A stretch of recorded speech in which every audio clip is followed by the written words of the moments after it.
Legyen sziget, vagy ne legyen? Legyen tűzijáték, vagy ne legyen? Majka is elfüstölte a kilovattokat tegnap.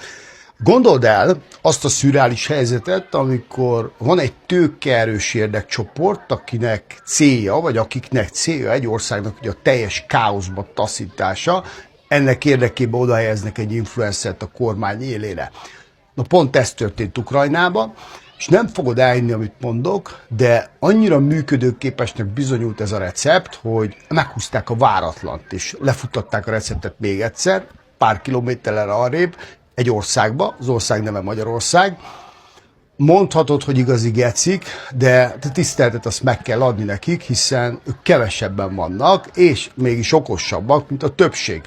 Ráadásul sokkal okosabbak, mert a Pronyó az nem tanul más hibájából, sőt, hát a sajátjából se sokszor. Na, de most legyen sziget, vagy ne legyen? Legyen tűzijáték, vagy ne legyen? Pártok és a támogatói minden oldal azon működnek, meg ügyködnek, hogy ki tud nagyobbat mondani, hogy miket állítsunk le, és miket halasszunk el. Hiszen ezt is diktálja a logika, meg a pártérdek.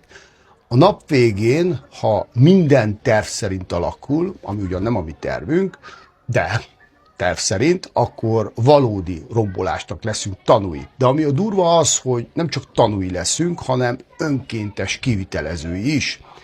Senki nem azzal foglalkozik, hogy hogyan és miként lehetne megoldani, hogy semmit ne kell leállítani, mert hát akkor megmutatkozna az inkompetenciája az influencer miniszterelnöknek, hanem azon ügyködünk, hogy hogyan romboljunk le mindent is. Emlékszem, amikor az egész ország vakcina szakértő volt, ma épp felelősségre vonják azokat, akik emberkísérletet végeztek rajtunk.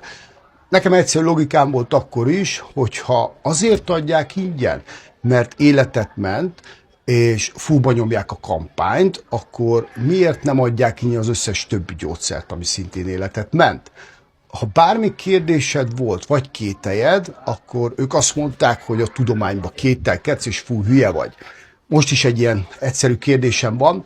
Voltak olyanok, akik külföldiek, és bírálták Paksot az elmúlt időben, hogy a teljes leállítás mellett kampányoltak?